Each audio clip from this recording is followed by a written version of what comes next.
நீங்கள் ஐஸ் போட்டு வந்து நீங்கள் கரும்பு ஜூஸ் வந்து குடிக்காதீங்க. நம்ம கரும்பு நல்லதுன்னு தெரியும். சுகர் கேன் இருக்குது, அதில் கார்போஹைட்ரேட்ஸ் இருக்குது, சுகர் இருக்குது, எல்லாமே நல்லது. அப்படி நீங்கள் பால் மாதிரி எழுதிங்க. காய்ஸ் இப்போ வந்து ரொம்ப வெயிலாக இருந்தது, அதனால் தாங்க முடியாமல் ஒரு கூல்ட்ரிங்க்ஸ் கடையை போய் நிப்பாட்டினோம். என்னென்னா கரும்பு ஜூஸ் தான் அது. கரும்பு ஜூஸில் வந்து நம்ம கொடுக்குற ஒரு சோஷியல் மெசேஜ்னு சொல்கிறேன். நானும் பட்டிருக்கேன், நானும் இடத்துல பார்த்துருக்கேன். நீங்கள் ஐஸ் போட்டு வந்து நீங்கள் கரும்பு ஜூஸ் வந்து குடிக்காதீங்க. அந்த ஐஸ் வந்து நம்ம குடிச்சிடுவோம். வெயிலில் வரோம், காஞ்சிட்டு வரோம், ஏதோ ஒன்று சில்லிங்க குடிச்சா நல்லா இருக்கும்னு சொல்லிட்டு நம்ம ரொம்ப ஒரு டெம்டேஷன் அதிகமாக இருக்கும். ஆனால் நீங்கள் அந்த சின்ன ஒரு கேர்லெஸ்னஸில் நம்மளே வந்து தப்பு பண்ணுவோம். ஆனால் நீங்கள் இன்னொரு சைடில் பார்த்தீங்கன்னா அந்த நம்ம கரும்பு நல்லதுன்னு தெரியும் நமக்கு உடம்புக்கு. சுகர் கேன் இருக்குது, அதில் கார்போஹைட்ரேட்ஸ் இருக்குது, சுகர் இருக்குது, எல்லாமே நல்லது. நமக்கு எனர்ஜி கொடுக்கும், இன்ஸ்டன்ட் பூஸ்ட் கொடுக்கும். கூலிங்காக இருக்கிறது இன்னும் நமக்கு ஒரு என்ன சொல்கிறது, டக்குனு ஒரு ரிலீஃப் அடிக்கும் டெம்பரேச்சர் அதிகமாக இருக்கிறது. அப்படி நீங்கள் பால் மாதிரி எழுதிங்க. ஆனால் நீங்கள் அந்த ஐஸ் போடும்போது என்னன்னா ஐஸ் என்ன தண்ணியில் செஞ்சுக்காங்கன்னு சொல்லிட்டு நமக்கு தெரியாது. ஓகேங்களா? இப்போ நமக்கு வீட்டில் செய்கிற தண்ணியில் பார்த்தீங்கன்னா சுத்தமாக இருக்கலாம்.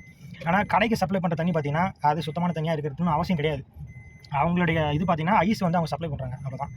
அவங்களுக்கு சீப்பான தண்ணி எங்கே கிடைக்கும்? ஆற்று தண்ணியாக இருக்கலாம், இல்லை உங்கள் ஊர் பக்கத்தில் தேங்கி இருக்கிற கொட்டையில் இருக்கிற தண்ணியாக இருக்கலாம், ஓகேங்களா? இல்லை பாலடைஞ்ச ஒரு லேக்கில் இருக்கலாம், ஆறில் இருக்கலாம், யாருன்னு தெரியாது. அந்த தண்ணி நீங்கள் குடிப்போமா அப்படின்னு கேட்டிங்கன்னா குடிக்க மாட்டோம். ஆனால் அந்த ஐஸில் போட்டு கலந்து கொடுத்தோன்னு வச்சுங்களேன், நமக்கு அதோட 2 ரூபா சேர்த்து எக்ஸ்ட்ரா நம்ம கொடுத்துட்டு அதை குடிப்போம், ஓகேங்களா? அது பாருங்கள். நெக்ஸ்ட் டைம் வந்து ஐஸ் போடாமல் நீங்கள் சாப்பிடுங்க, அது உங்கள் உடம்புக்கு நல்லது. Okay, take care, bye bye from Jayasuriya.